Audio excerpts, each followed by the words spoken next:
अस्सलाम वालेकुम नाज़रीन, मैं सैयदा ज़ाहिरा आबिदी आपकी मेज़बान आज आपकी खिदमत में हज़रत शम्स तबरेज़ी रहमतुल्लाह अलैह और मौलाना जलालुद्दीन रूमी रहमतुल्लाह अलैह की पोस्ट लाई हूँ।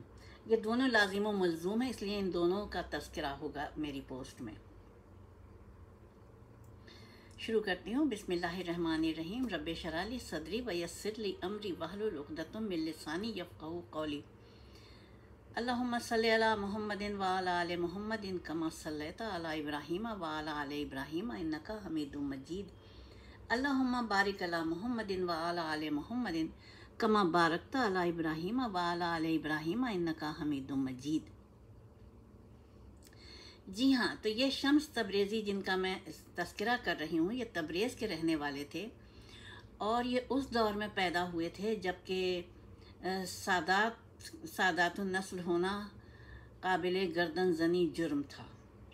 चुनांचे इन्होंने भी तक़य्या अख्तियार किया और बहलोल दाना की तरह से अपने आप को एक मजजूब के रूप में समाज में रहने सहने लगे। दुनिया इनको बिल्कुल नहीं जानती थी, लेकिन एक गैर मामूली वाक़या पेश आया इनकी ज़िंदगी में, मैं जिसका तज़किरा करूँगी। वो ये है कि एक दिन मौलाना जलालुद्दीन रूमी अपनी शाही बग्घी में दरबार शाही जा रहे थे खिताब करने के लिए, और वहाँ पे तमाम लोग जमा हो चुके थे दरबार में, और शाही बग्घी सड़क पे रवां दवां थी, और जो शाही बग्घी के आजू बाजू वो थे, उनको वो क्या कहते थे मैं भूल गई हूँ, आप बॉडीगार्ड रख लीजिए। तो वो बॉडीगार्ड जो चल रहे थे वो हटो बच्चों की मनादी लगाते थे और आवाम दाएं बाएं हो जाती थी। लेकिन उनके मनादी करने के बावजूद एक मजजूब कहीं से नमूदार हुआ और उसने शाही बग्घी का पायदान पकड़कर भागना शुरू कर दिया, क्योंकि बग्घी भी भाग रही थी। मनादी करने वालों ने उसको छुड़ाना चाहा तो मौलाना जलालुद्दीन रूमी ने कहा कि इसको नहीं छेड़ो, जाने दो। चुनांचे वो बग्घी के साथ भागता रहा। बिलाखिर दरबार शाही आ गया।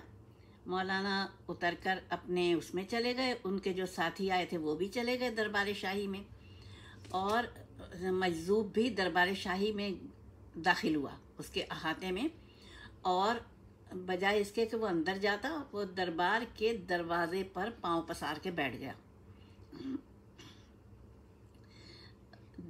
शाही खिताब के लिए तख्त पर किताब रखी हुई थी। मौलाना रूम ने वो किताब हाथ में उठाई और ख़िताब शुरू किया। ख़िताब करते हुए इतनी देर हुई थी कि ज़ुहर की अज़ान का टाइम आ गया। मौलाना ने किताब रखी और अपने तमाम दरबारियों के साथ नमाज पढ़ने करीब की मस्जिद में चले गए। मजजूब वहीं बैठा रहा, गया भी नहीं नमाज को। जब मौलाना वापस आए तो उन्होंने देखा कि तख्त पर किताब नहीं है। उन्होंने उस मजजूब से पूछा कि किताब कहाँ है। हाँ, मुझसे थोड़ी सी गलती हुई कि मैं बता देती कि जब मौलाना का खिताब पूरा हुआ था तो मजजूब उनके पास गया था, किताब हाथ में उठाई थी और पूछा था उनसे कि ये क्या है। तो मौलाना रूमी ने बड़े तकब्बुर से कहा था, ये वो है जो तू नहीं जानता। उसने मजजूब ने किताब वापस रखी, फिर पांव पसार के बैठ गया दरवाजे पर। अब जब मौलाना वापस आए, किताब नहीं मिली, तो उन्होंने, मजजूब ही था, उसी से पूछा कि कहाँ है किताब। उसने अदाए बेनियाजी से उस तालाब की तरफ इशारा किया जो कि दरबार के वस्त में बना हुआ था, पानी का तालाब। मौलाना रूमी ने उसके इशारे पर जो देखा तो अपना सर पीट लिया। कहने लगे, बदबख्त, तुझे मालूम है मेरे पास एक ही नुस्खा था, 2 नुस्खे नहीं थे, वो भी कच्ची स्याही का। अब क्या होगा, मैं कहाँ से लाऊंगा। और